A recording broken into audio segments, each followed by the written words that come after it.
नमस्कार दोस्तों। आज की इस दिल को छू लेने वाली और बेहद रोमांटिक कहानी में आपका हार्दिक स्वागत है। मेरा नाम आरव है। मैं 22 साल का एक साधारण सा लड़का हूँ जो एक छोटे से शहर के अच्छे परिवार से ताल्लुक़ रखता हूँ। बचपन से ही मुझे पढ़ाई में अच्छा लगता था और सपना था कि इंजीनियर बनूँ। बीटेक का कोर्स करने के लिए मुझे बड़े शहर जाना पड़ा।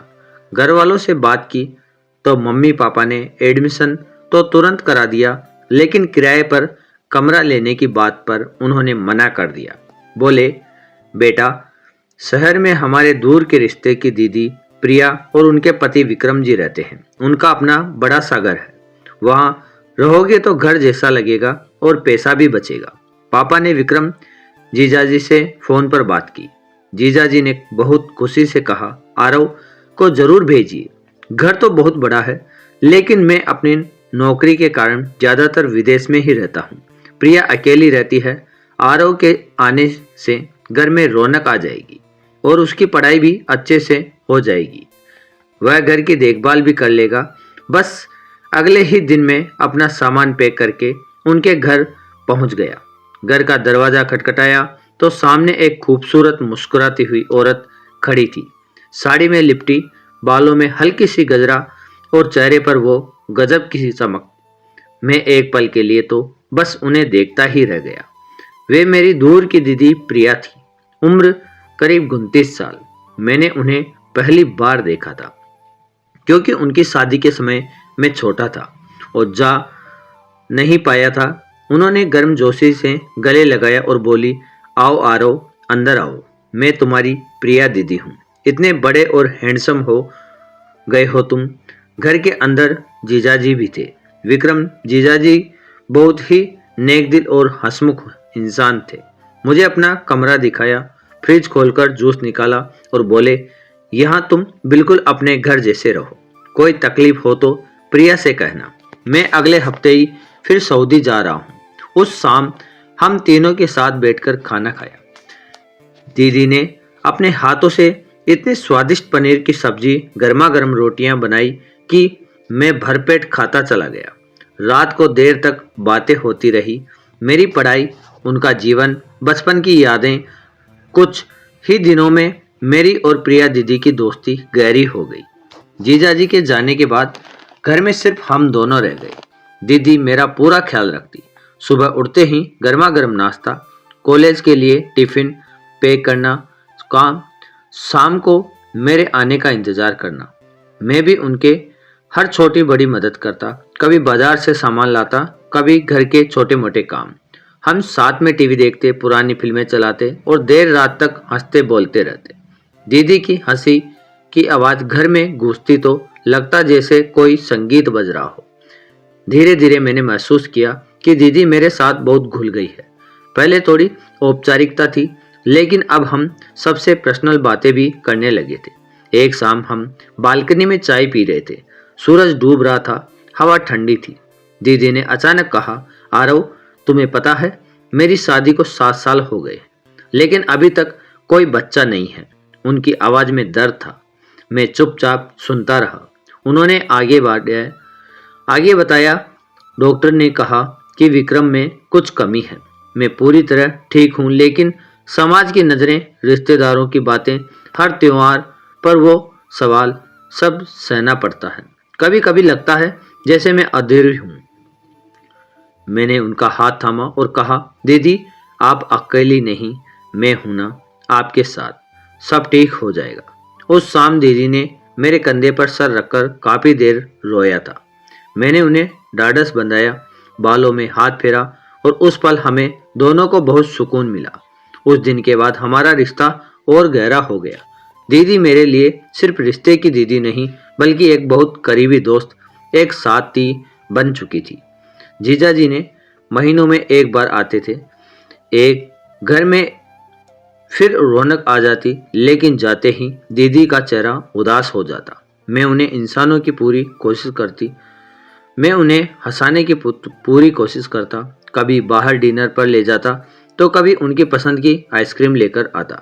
कभी देर रात तक उनकी फेवरेट रोमांटिक फिल्में चलाता। एक रात दीदी मेरे कमरे में आई बाहर बारिश हो रही थी, बिजली कड़क रही थी। बोली, आरव, नींद नहीं आ रही, डर लग रहा है, बातें करें। हम बेड पर बैठकर बातें करने लगे।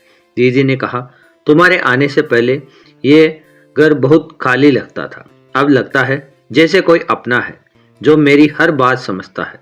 मैंने भी दिल की बात कह दी, दीदी आप भी मेरे लिए बहुत खास हो गई हो।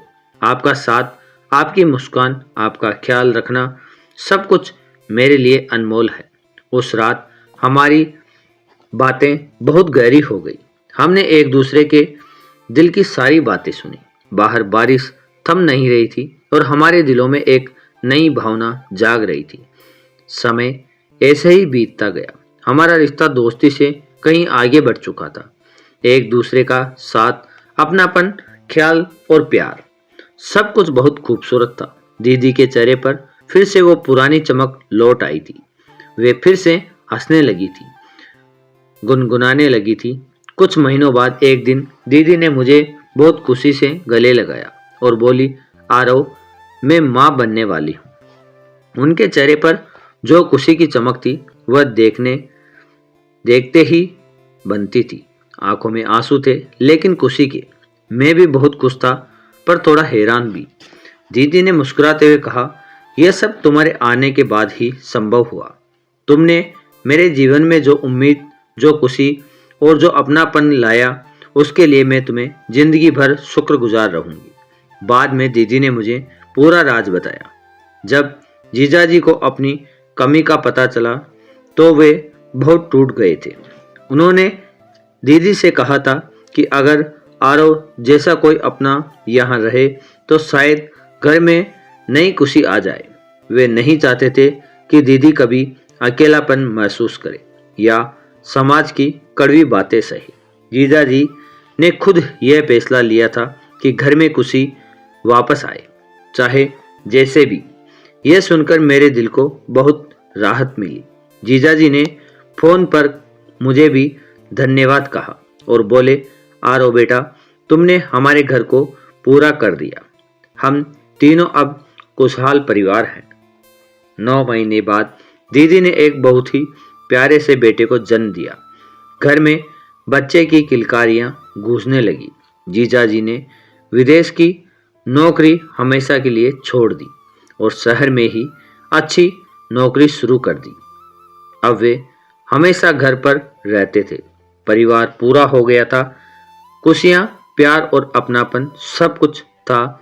मेरी पढ़ाई पूरी होती तो मैं अपने घर लौट गया, लेकिन दिल में वो सारी यादें, वो खास रिश्ता और वो अनमोल पल हमेशा के लिए बस गए थे। आज भी जब भी दीदी से बात होती है तो उनकी आवाज़ में वही अपनापन और प्यार सुनाई देता है। दोस्तों, जिंदगी में कभी कभी कुछ रिश्ते नाम और रिवाजों से परे होते हैं। सच्चा प्यार, अपनापन और एक दूसरे की खुशी की ही सबसे बड़ा रिश्ता होता है। ये थी हमारी आज की दिल को छू लेने वाली रोमांटिक कहानी। अगर आपको पसंद आई हो तो लाइक ज़रूर करें और कमेंट में बताएं कि आपको सबसे अच्छा क्या लगा, और चैनल को सब्सक्राइब कर लें ताकि ऐसे ही खूबसूरत कहानियाँ आप तक पहुँचती रहे। मिलते हैं अगली कहानी में, तब तक के लिए धन्यवाद और ढेर सारा प्यार। तो आपको ये कहानी कैसी लगी कमेंट में ज़रूर बता के जाना, जैसा भी आप